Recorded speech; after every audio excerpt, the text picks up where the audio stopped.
Hinangaan ng mga kababayan natin na nanood ng kanyang US at Canada show si Alden Richard. Masipag kasi ang aktor na mag-promote ng pelikulang ginagawa niya sa Calgary, Canada.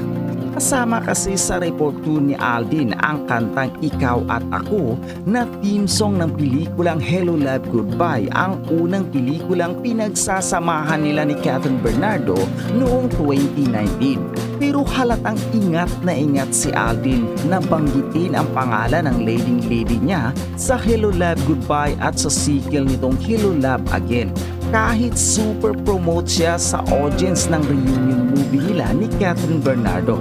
Umani tuloy ng papuri si Alden sa Jason niya nito. In fairness raw kay Alden, he's always been very consistent. Hindi niya talaga mini-mention si Catherine sa mga shows niya while promoting their film. Siguro ayaw lang niya na mapagbintangang ginagamit sa show ang Asia's phenomenal superstar.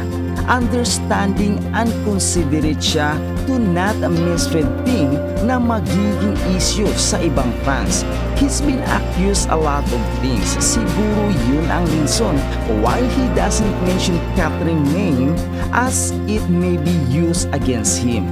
Maybe he's protecting whatever they have from public. His language of his own, and that's what other people don't say. He's protecting Catherine. Kapag sinisigaw raw ang name ni Catherine or kapag hinahanap ang actress sa kanya during the show, ang pelikula nila ang binabanggit ni Alden.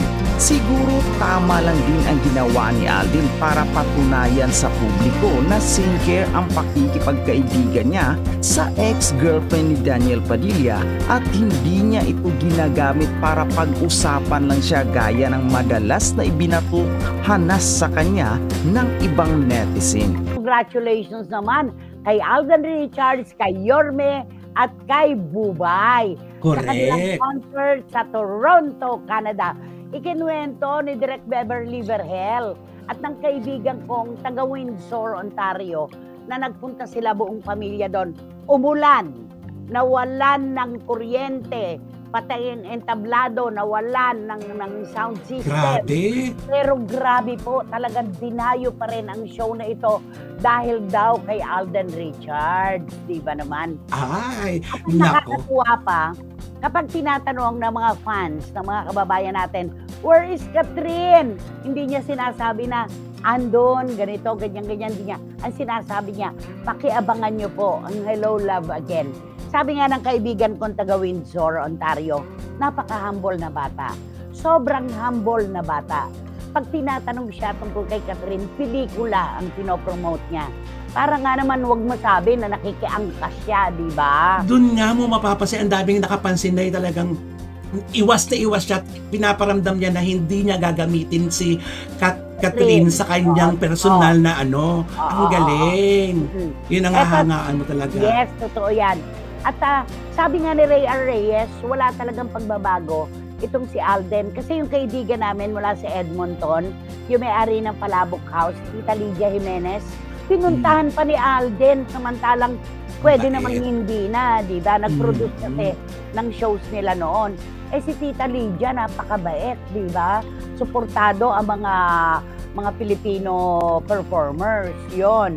Tapos eto, si Neneng Putot Gansoli sabi, bakit hindi niya tularan si Ma'am Lucy Torres? Very simple. Totoo yan. Si Congresswoman Lucy Torres Gomez, sa bagay, ang nagdadala sa kanya yung pagiging elegante niya, mahal na mahal ang itsura at napakasimple. Totoo yan. Ang mga ginagamit niya, mga beads na ginagawa pa yata niya at ipinanre-regalo sa kanya. Napakasimple. Diba? Wow, congrats Alden, ikaw na talaga at wala kang kayabang-yabang, kaya full of blessings ka. Sabi ni Tita Nene Olanday. At sabi ni Marie Chupermasyon, espiritu ay nakunay, patagal ng patagal, pasablay ng pasablay ang mag-asawang yan. Marami siguro ngayon nagsisisi kasi number 1 senator pa naman siya.